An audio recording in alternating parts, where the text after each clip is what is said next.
In this video, we're covering 5 habits that I've built within my day to boost my productivity and my workflow. Hi there friends, welcome back to the channel where we focus on productivity, self-improvement, and making the best possible versions of ourselves. Now, don't worry, none of these tips are anything crazy like, get up at 4 a.m. in the morning and run 6 miles in the snow and ice, Yeah, that might make you more productive, but it would probably kill me, so definitely not going to be doing that. These are habits that everybody can implement instantly, and if you're not already doing them, they will seriously boost your productivity. And I do apologize if my voice is a little gravelly. I do have a bit of a cold right now, but I'm going to try to see if I can do this video without losing my voice.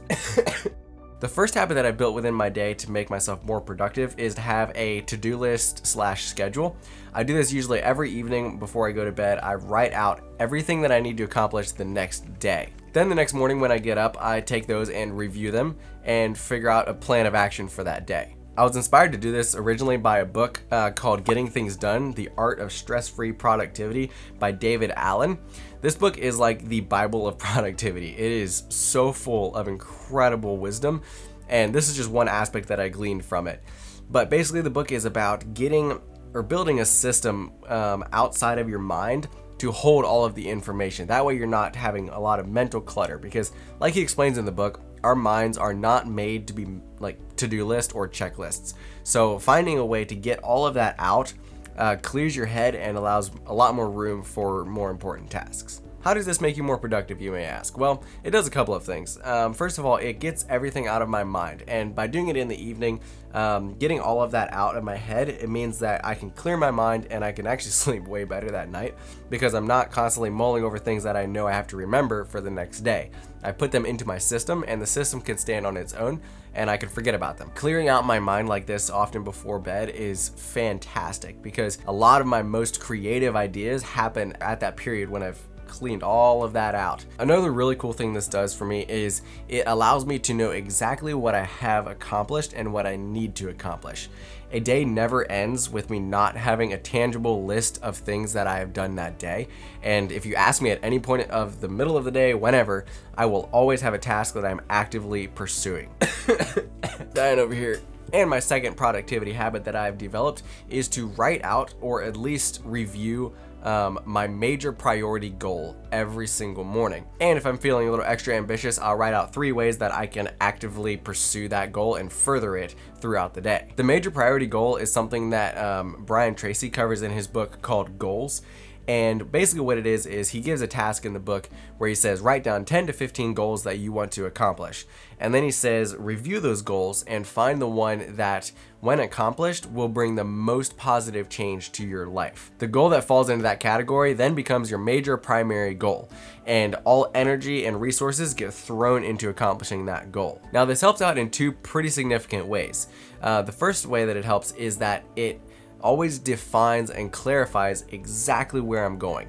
And I'm a pretty firm believer in the fact that you can't hit a target that you can't see. Every achievement begins within the mind as a mental picture. So by writing your goal as an actual goal, which is specific, measurable, time-bound, and challenging, you lay a very clear path of where you're going and how to get there. And I love the quote that says, if you don't know where you're going, any road will take you there. And the second thing that happens when you write your goals like this is it lodges itself deep into your subconscious mind. What ends up happening when you do this is your subconscious mind begins to work and process the idea without us even thinking about it. We've all experienced this to some measure or another. So like, for example, if you've ever had a project that you're really excited about finishing or doing, usually you'll think about it just like 24/7. It's the main thing on your mind. And you'll find that you'll be flooded with creative ideas and inspiration and motivation and all kinds of stuff. This is sort of like a shortcut to that, and it's something that you can more easily control. This leads us to the third habit that I want to discuss, or actually the habit that I broke, and that is social media in the morning. So here's what happens when you check social media within the first part of the morning and the negative effects that it has on your productivity. Social media is basically a giant distraction tool, and so what happens when you check that in the the very first part of your day, it basically primes your brain for distraction for the rest of the day. Now, most people believe that you can switch from distraction to concentrated focus right away, but that's simply not true. By beginning your day this way, you pretty much set a standard for the rest of your day, making concentration and focus much more difficult. Dr. Nicole says that the information overload that hits you before you are fully awake interferes with your ability to prioritize tasks. And that is not something that I want. I'm actually gonna lose my voice, I'm pretty sure. The other thing that this does is hijack your attention.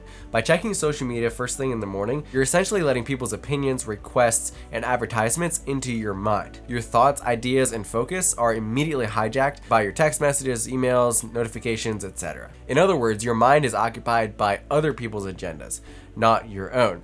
And instead of starting your day proactively focusing on your own goals, you're basically forced to react to other people's stuff. 4 out of 5 people check their phone within 15 minutes of waking up. Research points to avoiding your phone for a full hour after waking up. I found that giving myself an hour from when I wake up to when I begin using electronics has drastically improved my focus, my discipline, and my mental clarity. And I noticed this change right away from the very first day that I tried it. In fact, I was so excited about it that I actually had supper with some of my friends that evening, and I told them about it. And my friend tried it that night, and he noticed the exact same thing. He sent me a message first thing in the morning. He's like, dude, I don't know what it is about that. He's like, but I have been crazy productive today. And ultimately, this allows me to go through my day being proactive instead of reactive. The next productivity habit that I formed actually came from one of the very earliest videos that I watched by Ali Abdaal.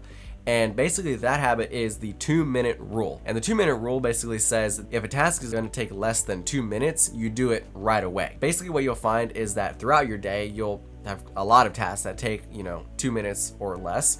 And what it does is it closes the mental loop within your mind. Closing a loop is when you have a task that you know you should be doing, but you put off and your mind just keeps nagging you about it. Closing that loop is essential for clearing out mental capacity and mental space for other creative ideas. It's like having a bunch of tasks open on a computer. It's very cluttered and it just slows everything down and takes a lot of computing power to keep it all organized and keep it all running. The reason why you keep getting nagged about it and you can't just put it off to a later date is because your subconscious doesn't really keep track of time. So even if you're like, okay, next week I need to clean out the gutters, your subconscious is going to remind you of that all the time, every single day, until you actually go do it, because it doesn't know what next week is. This has really helped me because it's helped free up a lot of mental space, and it's really boosted my self-esteem actually, because as you go through your day and you see something and you just boom, do it, you get like a boost or like a little hit of enjoyment. You're like, ooh, man, that felt good. And then you want to go do it to something else. And as time goes on, you'll have fewer and fewer 2-minute tasks because you always do them right away. I actually had a great example of this the other day. I was working with my brother and we were doing some repairs. And anyway, we needed to order a part. So he asked me to send him a picture of the part number. And I took pictures of it and I was like, I literally thought this. I was like, okay, this works out perfect because it's like 2 minutes or less. And I was like, you know what? I'm gonna wait and finish up this other task and then I'm gonna do it. Well, guess what? Totally forgot about it. It was like a day and a half later until I actually remembered to send him, which cost him a lot of time and cost me time. Wasn't a good scenario. The last habit we're going to be covering today for productivity improvement is the 5-minute rule. The 5-minute rule is based on the fact that motivation usually comes after we begin the process. So say you have a task that you're really feeling unmotivated and you don't want to really do it. Basically, the way this 5-minute rule applies is you basically tell yourself, hey, you know what? Just try it out for 5 minutes. And if you don't enjoy it, you just can't stand it, then just quit. But if you've already gotten yourself into the flow and you want to keep going, then keep going. I found this very helpful, especially when developing new habits. Take these scripts, for example. Like, at first, it took a lot of willpower to sit down and grind out one of these entire scripts. So I would constantly tell myself, try it out for 5 minutes. And, if you don't really get anywhere and you hate it, you can stop. But usually, you'll find that after 5 minutes, you're kind of like, you know what, I'm already kind of in the flow already, I might as well just keep going. The other cool thing about this and the 2-minute rule that I kind of forgot to mention, over time it actually becomes automatic. If I'm gonna do like the 5-minute rule, I actually don't even think about it consciously anymore. Now my mind knows that after a few minutes I'll get into the swing of things and I'll be good to go. So I don't even consciously think about it anymore, I just do it. And that's what I love about productivity, because it's not necessarily like you have something to do and you like apply step 1, 2, and 3 of productivity gurus and you'll be amazing at it. It's like you do that at first, but then over time it becomes natural. It just becomes a part of the process, part of your thought process and everything, and you just do it. And that's when you actually really start getting productive and really catching up on speed. Real quickly, just want to let you guys know that this video took around 10 to 15 hours to make. So if you want to help me further along my goal of becoming a full-time YouTuber and losing my voice, leaving a like or comment on this video actually goes a really, really long ways. The other thing is that if you've enjoyed this video, like on kind of productivity and that sort of thing, you should check out some of my other videos on this topic. Got a custom playlist for you here if you want to check those out. So with that being said, gentlemen, as always, stay creative, and I'll see you in the next video. My voice is totally gone. Oh my god. I knew this was a bad idea.